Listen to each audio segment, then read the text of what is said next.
Accessories in Identity V are quite cool and neat. Some of them add pizzazz to your Survivors' model, while others literally change the visual aesthetic of your Survivors' skill.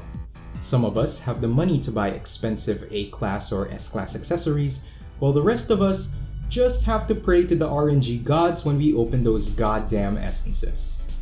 Please, oh please, give me an accessory. No! Accessories come in all shapes and sizes, and they are made to fit thematically with the survivors that intend to use them. An example would be the stethoscope accessory exclusive to Emily Dyer. This makes sense because, well, a stethoscope is a medical tool used by doctors and Emily is a doctor. Another example would be the first aid kit accessory exclusive to Kurt Frank.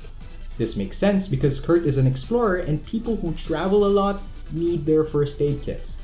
Okay, that's cool and all, but did you know that some of the accessories in the game don't necessarily fit well with the characters that carry them, and sometimes it confuses me? Well, you probably already saw that coming because it's the title of this video, but yes, here are accessories in Identity V that don't make much sense. Survivor Edition. Disclaimer before this video, I'm not going to include accessories that are made with matching costumes in this list. For instance, the sewing kit accessory doesn't make much sense for a base skin cowboy to have, since you know, real cowboys love shooting, not sewing. But since it's made to pair up with his King's Tailor skin, then it makes a lot more sense for him to have. Anyway, let's start with Pop Quiz. Who do you think owns this accessory? This is called a lightning generator, and its description reads, a gadget that contains huge amounts of electricity and looks like it holds a spherical lightning bolt in a magnetic field. Ooh, this accessory sounds very dangerous, very sciencey, and dare I might say, very inventive. It's like this accessory was made for a certain someone who loves inventing, doesn't care for danger, and can literally hold electricity in his body, similar to how this generator functions. So, who's this accessory for? Well, that's easy. It's for the prisoner. Well, what? It's for the coordinator? But why? That doesn't make sense. Nothing in her kit nor her lore hints to a love for machines, let alone a machine that generates electricity. If you ask me, this accessory fits the prisoner way better because his whole stick is that he can generate and absorb lightning. This is very shocking news. Oh well, I'll let this one slide. How about this one? It's literally a pocket watch made of gold with 3 golden clock hands. We can see a gear in the middle and Roman numerals carved around it to show time. This accessory is very regal, very retro, and honestly very fancy. It's as if it was made for high-ranking officers for the British Imperial Navy. I mean, it looks like a gift from a queen. Bonus hint, there's literally a survivor in the game who uses a pocket watch as one of his skills. Do you guys have any guesses? Well, I mean, it's pretty obvious. It's for the first officer. Mechanic? Why would a mechanic want a pocket watch? It's literally the most boring thing to have if you love fixing machines. Doesn't matter. We won't be seeing any more stupid game decisions in this list, right? Whoa, okay, we just took a complete 180. From cute little gadgets to a literal shotgun. Like, not any fancy discount guns like the Coordinator's flare gun, it's a real-life gun. You can kill someone with this if you're not careful.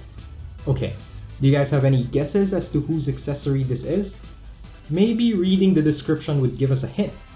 A favorite weapon amongst bounty hunters, it can take out creatures of the dark when loaded with a silver bullet. A reference to Van Helsing. And since we don't have a Van Helsing survivor in the game, though that sounds very, very cool, we have to look at the next best thing. Well, bounty hunters are hired guns. And you know what else are hired guns? Mercenaries. So this has to be Naib's accessory, right? It's not? Then my second guess would be Coordinator. She already carries a gun, why not two? Mechanic again? You're telling me that this sweet little girl carries a freaking gun at her back. The girl can carry a gun but still uses her robots to fight? Babe, just shoot the hunter. Nobody's stopping you. Jeez, talk about inefficiency. I've got 0 out of 3 so far, but that won't discourage me. This one is a wedding invitation and its description reads, a long-lost invitation that now only serves as an expired ticket for a tragic performance. Ooh, that sounds very depressing. Sounds like a wedding that got cancelled. Isn't there a character in the game whose lore emphasizes on how her wedding was cancelled? So this accessory must be for GEISHA, right? Lucky guy? What? There's nothing lucky about getting your wedding cancelled, let alone an invitation to an event that didn't happen. Unless you're divorced, I guess? Oh wait, lucky guy, are you divorced? This one is so easy. I think you're just giving this one for free. I mean, it's in the name. Sculptured belt. There's a sculptor in the name. And which character would logically make sense to have this than our very own sculptor? Gardener? Really? I mean, she can have real flowers. Why have a sculptured one? That doesn't make much sense at all. We have a master artisan who can make literally towering statues in a pinch, but she can't sculpt the belt? Gathering water is an accessory with the description, moving water in a bottle forms a whirlpool, seeming as though it is alive. It's a very magical accessory and it has living water inside of it. Who would be the best character to own this accessory other than the first officer?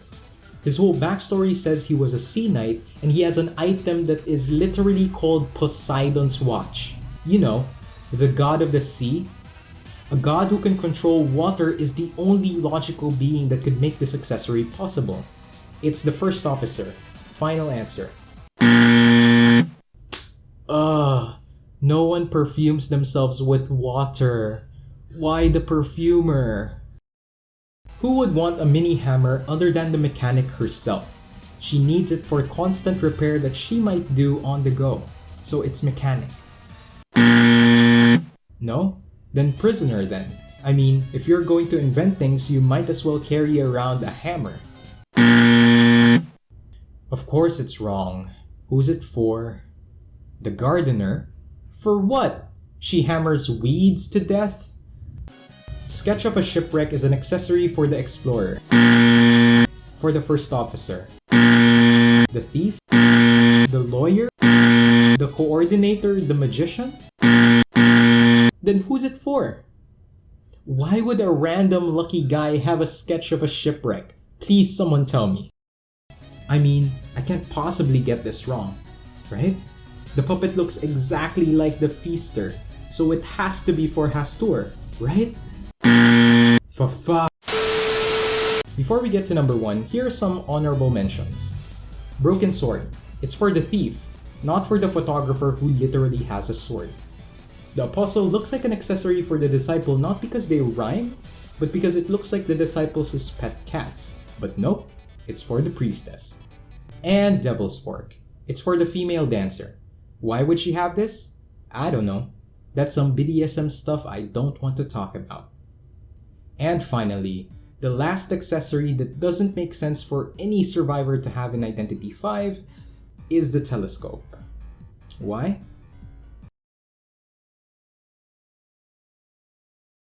Anyway, thank God we've reached the end. I thought that was never going to end. Those are all the survivor accessories in Identity 5 that don't fit the characters that carry them. The reason as to why this is, well, I don't have the slightest clue. Raise your hand if you got a perfect score in the mini quiz we did. Just kidding, put them down. You're obviously lying. I'm going to make this a mini series and skills in Identity 5 that don't make much sense is next. Thanks for watching and I'll see you all next week. Laters!